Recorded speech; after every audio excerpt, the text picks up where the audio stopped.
Howdy hi campers, hope you're doing well and welcome to another video.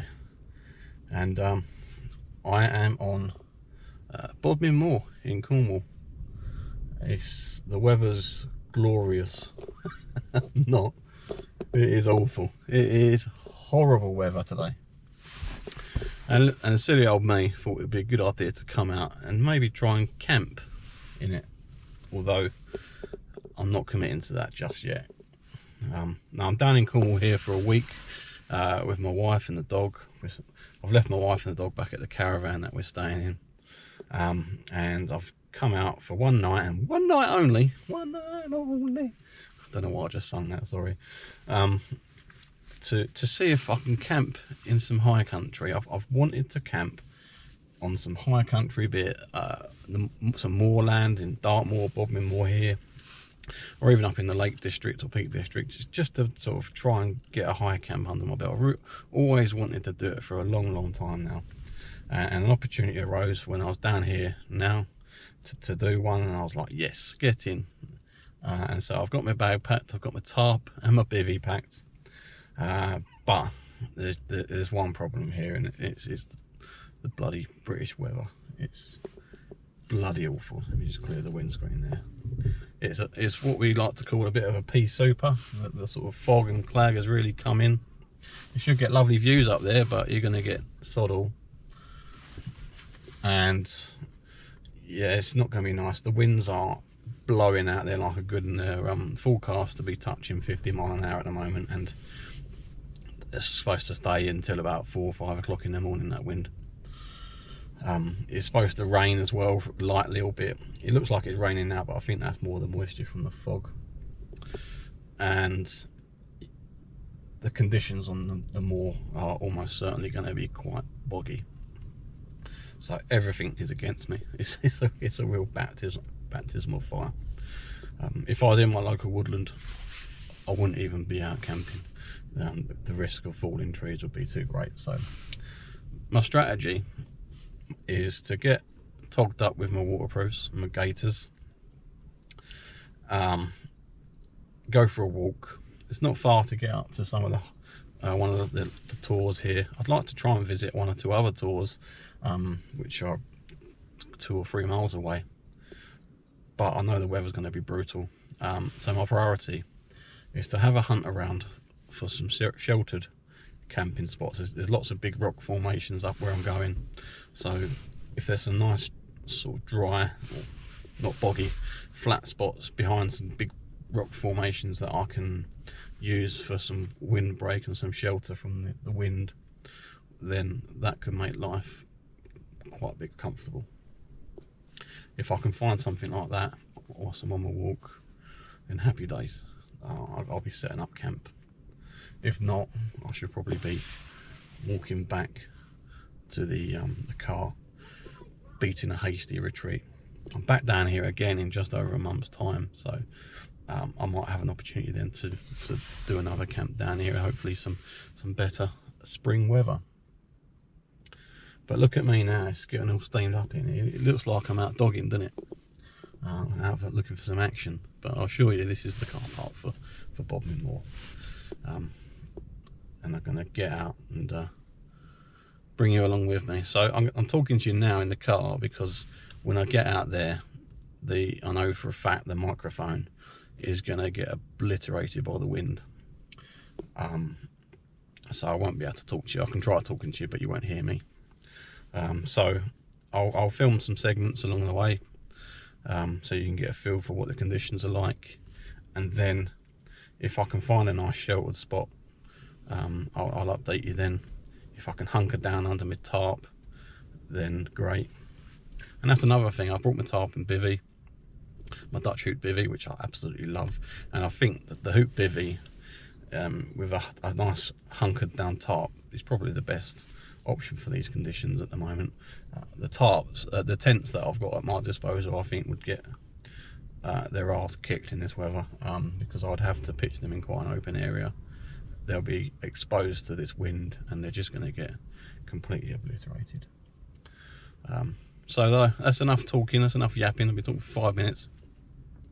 I'm going to get my waterproofs on, I'm gonna load up my rucksack and get out for a walk. So I'll talk to you in a minute, and we'll see how it goes. Wish me luck. Bye for now.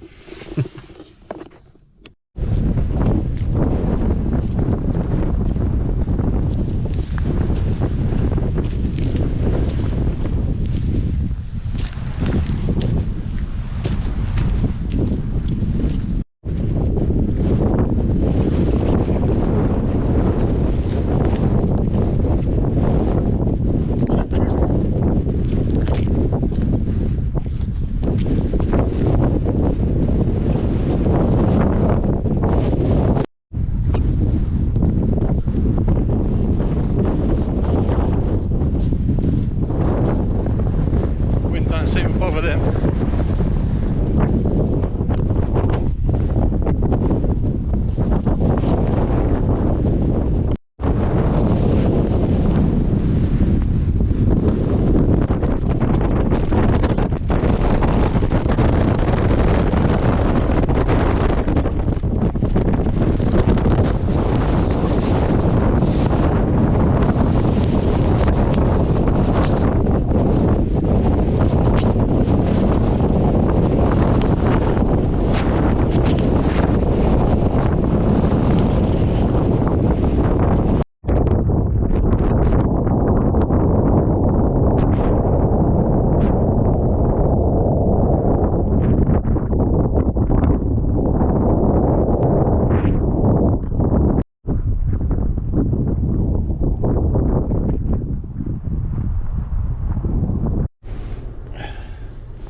Well, hi campers, and I'm back in the car. It's fair to say that I've had my arse well and truly handed to me by Mother Nature. That was brutal. I was expecting it to be harsh, but it was horrible. Hopefully I've sort of captured some footage whilst out on the walk there to sort of give you a flavour of what it was like out on the moor. I'm sitting here in the car now, the engine going, just with the heater on, just warming up a bit. It wasn't cold per se, it's just the wind and the driving rain, and I'm sitting in the car now and the car is shaking because it's so windy. I got some of the footage there I filmed. I was just scrambling over some rocks to make it up to the ridge of Cheese Ring, which is one of the smaller tours on the moor in this area, on this part of the moor. It's a place I've been to quite a few times before walking the dog. I know it fairly well, and I hit the ridge to go up to the sort of the trig point on that tour, and the wind just battered me, absolutely battered me. I had to get down onto all fours just to sort of get some stability back. Otherwise I was going to fall over and come a bit of a cropper there, I think. So yeah, it's fair to say I think the wind was sort of definitely in the sort of 50 mile an hour sort of mark. It was yeah, it was rough, and certainly at that point I just said to myself, you know, what am I doing? There is absolutely no point trying to camp out in that weather. I could get myself into a right pickle if I'm not careful up there, and the odds were well against me having a sort of decent, comfortable camp. So yeah, it took me a fraction of a second to make that judgment and just take a turn back towards the car and sort of beat a retreat. A bit gutted, if I'm honest with you.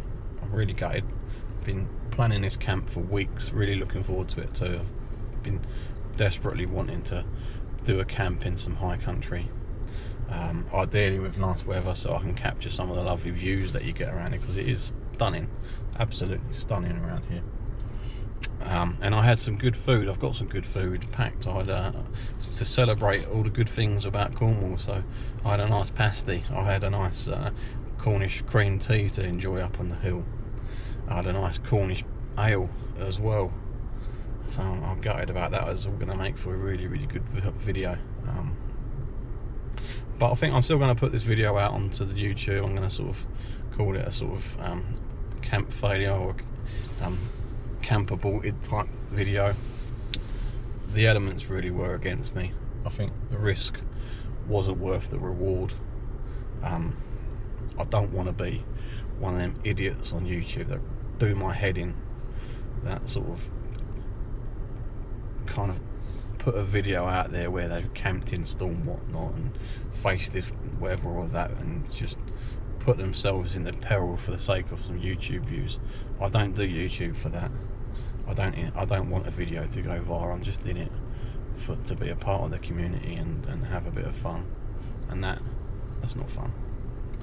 So yeah, I'm sorry this video didn't quite pan out as I'd hoped for, but I live to enjoy another camp, and didn't make a twat out of myself by having to get any kind of mountain rescue or emergency services out to assist me. So I think I made the right call for sure, and the weather before the day is out is forecast to get even worse as well. So yeah, hey ho, never mind, I'll be back. And I will be back actually, because my wife and I are back up here in about 5 or 6 weeks, I think, sort of around about early April time. So hopefully the weather will be a bit better then, and I shall return to this area and have another crack at it, and hopefully get a better weather window. So I'll leave you there. Thanks for watching. Let me know what you think. Did I make the right call or not? Or was I just a wuss? Be honest, it's okay, I've got broad shoulders. And I'll see you on the next one. Bye for now.